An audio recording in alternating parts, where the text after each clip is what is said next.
ಮೊದಲನೇದಾಗಿ ಸಾಕಷ್ಟು ಕವಿಗಳನ್ನ, ಲೇಖಕರನ್ನ, ಅದರಲ್ಲೂ ಹೆಚ್ಚಾಗಿ ರಾಜಕಾರಣಿಗಳನ್ನ ಕೊಟ್ಟಿರುವಂತಹ ಜಿಲ್ಲೆ ಶಿವಮೊಗ್ಗ ಜಿಲ್ಲೆ. ಶಿವಮೊಗ್ಗ ಜಿಲ್ಲೆಯ ಜನತೆಗೆ ನನ್ನ ಹೃತ್ಪೂರ್ವಕ ವಂದನೆಗಳನ್ನ ಸಲ್ಲಿಸ್ತೀನಿ. ಟ್ರೈಲರ್ ಲಾಂಚು ನಮಗೆ ಶಿವಮೊಗ್ಗದಲ್ಲಿ ಮಾಡಬೇಕು ಅಂತ ಇರಲಿಲ್ಲ, ಬಟ್ ಇಲ್ಲ, ಶಿವಮೊಗ್ಗದಲ್ಲೇ ನಾವು ಮಾಡಬೇಕು. ಯಾಕಂದ್ರೆ ಇದು ಕರಾವಳಿ ಕಥೆ ಆಗಿರೋದ್ರಿಂದ ನಾವು ಕೇವಲ ಮಂಗಳೂರು ದಕ್ಷಿಣ ಭಾಗಕ್ಕೆ ಮಾತ್ರ, ಅಂದ್ರೆ ದಕ್ಷಿಣ ಕನ್ನಡ ಭಾಗಕ್ಕೆ ಮಾತ್ರ ಸೀಮಿತ ಅಲ್ಲ, ಇದು ಕರ್ನಾಟಕಕ್ಕೆ ಎಲ್ಲ ಕಡೆ ಪಸರಿಸಬೇಕಾದಂತಹ ಒಂದು ಕತೆ ಅಂತ ಹೇಳಿ ಭಾವಿಸಿ ನಾವು ಶಿವಮೊಗ್ಗದಲ್ಲಿ ಈ ಟ್ರೈಲರ್ ಲಾಂಚ್ನ ಇಟ್ಕೊಂಡ್ವಿ. ತುಂಬಾನೇ ಖುಷಿ ಆಯ್ತು. ಶಿವಮೊಗ್ಗ ಅಂತ ಅಂದಾಗ ಮಲೆನಾಡು, ಶಿವಮೊಗ್ಗಕ್ಕೆ ಬಹಳಷ್ಟು ಬಾರಿ ದೇವಸ್ಥಾನಕ್ಕಿರ್ಬೋದು ಅಥವಾ ಈ ಜಿಲ್ಲೆ ನೋಡೋದಕ್ಕೇನೆ ಬರ್ತೀವಿ. ಇಲ್ಲಿ ಗುರುಗಳು ಕೂಡ ಇದ್ದಾರೆ. ಟ್ರೈಲರ್ ಲಾಂಚ್ ಇಲ್ಲಾಗಿದ್ದು ಬಹಳನೇ ಖುಷಿ, ಬಹಳ ಅದ್ಭುತವಾಗಿ ಮಾಡಿಕೊಟ್ಟಿದ್ದೀರಾ. ಸೊ ಎಲ್ರಿಗೂ ಕೂಡ ವೇದಿಕೆ ಮೇಲೆ ಇರುವಂತಹ ಎಲ್ಲ ಗಣ್ಯರಿಗೆ, ಜೊತೆಗೆ ಅಧಿಪತ್ರ ಟ್ರೈಲರ್ ಇಷ್ಟು ಸಕ್ಸಸ್ಫುಲ್ ಆಗಿ ಲಾಂಚ್ ಆಗಿದ್ದಕ್ಕೆ ಮೊದಲನೇದಾಗಿ ಎಲ್ರಿಗೂ ಥ್ಯಾಂಕ್ಸ್ ಹೇಳಕ್ಕೆ ಇಷ್ಟಪಡ್ತೀನಿ. ಅವ್ರು ಹೇಳಿದ್ರು ಮನೆ ಮನೆಗೆ ಅಡುಗೆಗಳನ್ನ ತೋರ್ಸೋದಕ್ಕೆ ಬರ್ತಾ ಇದ್ದೆ ಅಂತ. ಎಲ್ಲರೂ ಟ್ರೈ ಮಾಡಿದ್ರ, ನೋಡಿದ್ರ ಅಲ್ವಾ ನಾನು ಅಡುಗೆನ? ಹೆಣ್ಣು ಮಕ್ಕಳೇ ಜಾಸ್ತಿ ಫಾಲೋವರ್ಸ್. ನನಗೆ ಅದು ತುಂಬಾ ಖುಷಿ ಆಗುತ್ತೆ. ಯಾಕಂದ್ರೆ ಟೇಸ್ಟ್ ಮಾಡಿಲ್ಲ. ಬನ್ನಿ ಸರ್, ಕಲರ್ಸ್ ಕನ್ನಡಕ್ಕೆ ಯಾವ ಅಡುಗೆ ಬೇಕು ನಿಮಗೆ? ವೆಜ್, ನಾನ್ ವೆಜ್ ಎಲ್ಲ ವೆರೈಟಿ. ಓಕೆ, ಮನೆಯಲ್ಲಿ ಮಾಡ್ಕೊಟ್ಟಿಲ್ವಾ ಸರ್ ನಿಮಗೆ? ಅಲ್ಲಲ್ಲ, ನಮ್ಮ ಶೋ ಅಲ್ಲಿ ನೋಡಿ ಅಡುಗೆ ಟ್ರೈ ಮಾಡಿಲ್ವಾ? ಸಖತ್ತಾಗಿರುತ್ತೆ. ಸೊ ಇವಾಗ ಟ್ರೈಲರ್ ಹೇಗೆ ಅನ್ನಿಸ್ತು ನಿಮಗೆ ನೋಡಿ?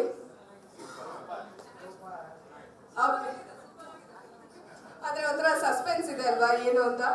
ಸೊ ಇದೇ ಒಂದು ಸಸ್ಪೆನ್ಸ್ ಸಿನಿಮಾ ನೋಡಿದಾಗ್ಲೂ ನಿಮ್ಗೆ ಅನ್ಸುತ್ತೆ ನೆಕ್ಸ್ಟ್ ಏನಾಗತ್ತೆ ಏನಪ್ಪ. ಯಾಕಂದ್ರೆ ಆ ಹುಲಿನ ಹುಡ್ಕೊಂಡು ನಮ್ಮ ಹೀರೋ ಬರ್ತಾರೆ, ಆ ಹುಲಿ ಹೀರೋಗೆ ಸಿಗ್ತಾರೆ, ಹೆಂಗ ಆ ಹುಲಿನ ಹಿಡಿತಾರೆ ಅನ್ನೋದು ತುಂಬಾ ಥ್ರಿಲ್ಲಿಂಗ್ ಆಗಿದೆ.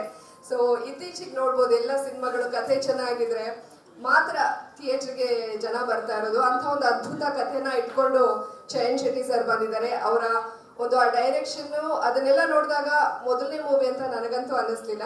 ಸೊ ಅಷ್ಟು ಅಚ್ಚುಕಟ್ಟಾಗಿ ಮಾಡಿದ್ದಾರೆ. ಅದ್ರ ಜೊತೆಗೆ ನಮ್ಮ ಮೇಡಮ್ ಹೇಳ್ತಾ ಇದ್ರು, ರೂಪೇಶ್ ಶೆಟ್ಟಿ ಅವ್ರನ್ನ ಬಿಗ್ ಬಾಸ್ ರೂಪೇಶ್ ಶೆಟ್ಟಿ ಅಂತ ಕರೀತಾ ಇದ್ರು ಅಂತ. ಅಧಿಪತ್ರ ಸಿನಿಮಾ ಆದ್ಮೇಲೆ ಅಧಿಪತ್ರ ರೂಪೇಶ್ ಶೆಟ್ಟಿ ಅಂತ ಕರೆಯೋದಕ್ಕೆ ಶುರು ಮಾಡ್ತಾರೆ. ಯಾಕಂದ್ರೆ ಓವರ್ ಆಲ್ ಆಗಿ ಆ ಟ್ರೈಲರ್ ನೋಡಿದಾಗ ನಮಗೆ ರೂಪೇಶ್ ಅವರೇ ಹುಲಿ ಹುಡ್ಕೊಂಡು ಹೋಗೋದು, ಅವರ ಒಂದು ಎಕ್ಸ್ಪ್ರೆಷನ್ ಇರ್ಬೋದು, ಅವರ ವಾಯ್ಸ್ ಓವರ್ ಅದು ಹಿಡಿದಿಡುತ್ತೆ. ಸೊ ಸಿನಿಮಾದಲ್ಲಿಯೂ ಕೂಡ ಹಾಗೆ ಇದೆ. ಅದ್ಭುತ ತಾರಾಗಣ ಇದೆ. ನಮ್ಮ ಪ್ರಕಾಶ್ ಸರ್ ಇದ್ದಾರೆ, ಮತ್ತೆ ರಘು ಪಾಂಡೇಶ್ವರ್ ಸರ್ ಇದ್ದಾರೆ, ದೀಪಕ್ ರಾಯ್ ಅವರು ಇದ್ದಾರೆ. ಅವ್ರನ್ನೆಲ್ಲ ನೀವು ಕಾಂತಾರದಲ್ಲಿ ನೋಡಿರ್ತೀರಾ. ಸೊ ಎಲ್ಲೂ ನಿಮಗೆ ಬೋರ್ ಆಗೋದಿಲ್ಲ. ಒಳ್ಳೆ ಕಥೆ ಇದೆ, ಒಳ್ಳೆ ತಾರಾಗಣ ಇದೆ. ನಮ್ಮ DOP ಸರ್ ಕೈ ಚಳಕ ಇದೆ.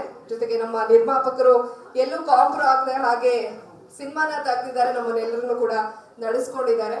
ರೂಪೇಶ್ ಶೆಟ್ಟಿ ಅವರು ಹೇಳಿದ ಹಾಗೆ ಸೈನಿಕರೊಬ್ರು ನಮ್ಮ ನಿರ್ಮಾಪಕರಾಗಿರೋದು ನಮ್ಮ ಭಾಗ್ಯ.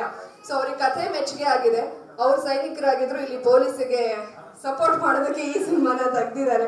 ಸೊ ಹಾಗಾಗಿ ನನಗಂತೂ ತುಂಬಾನೇ ಖುಷಿ ಆಯ್ತು. ಎಲ್ರೂ ಭೇಟಿಯಾಗಿ ನಿಮ್ಮ ಸಪೋರ್ಟ್ ಹೀಗೆ ಇರಲಿ. ಫೆಬ್ರವರಿ 7ನೇ ತಾರೀಕು ಸಿನಿಮಾ ರಿಲೀಸ್ ಆಗ್ತಾ ಇದೆ. ಬೃಹತಿ ಅನ್ನೋ ಪಾತ್ರದಲ್ಲಿ ಕಾಣಿಸ್ಕೊಂಡಿದ್ದೀನಿ. ನೀವೆಲ್ರಿಗೂ ಇಷ್ಟ ಆಗುತ್ತೆ. ಸಿನಿಮಾ ನೋಡಿ ಸಿನಿಮಾ ಹೇಗೆ ಅನ್ನಿಸ್ತು ಅಂತ ನನಗೆ ಹೇಳಬೇಕು. ಆಮೇಲೆ ಸಕ್ಸಸ್ ಮೀಟ್ನ ಶಿವಮೊಗ್ಗದಲ್ಲೇ ಮಾಡೋಣ, ಓಕೆನಾ?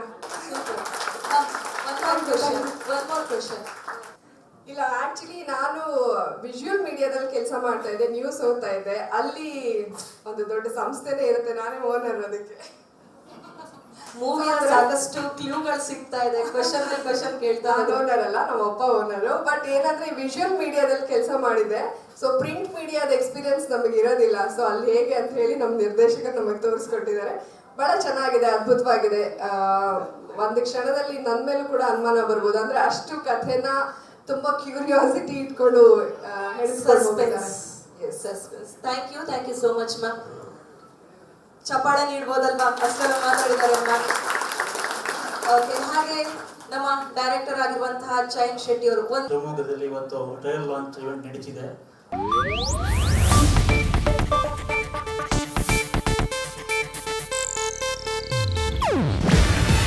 ಇದು ಏಷ್ಯಾನೆಟ್ ನ್ಯೂಸ್ ನೆಟ್ವರ್ಕ್ ಪ್ರಸ್ತುತಿ. ನೀವು ನೋಡ್ತಿದ್ದೀರಾ ಏಷ್ಯಾನೆಟ್ ಸುವರ್ಣ ನ್ಯೂಸ್.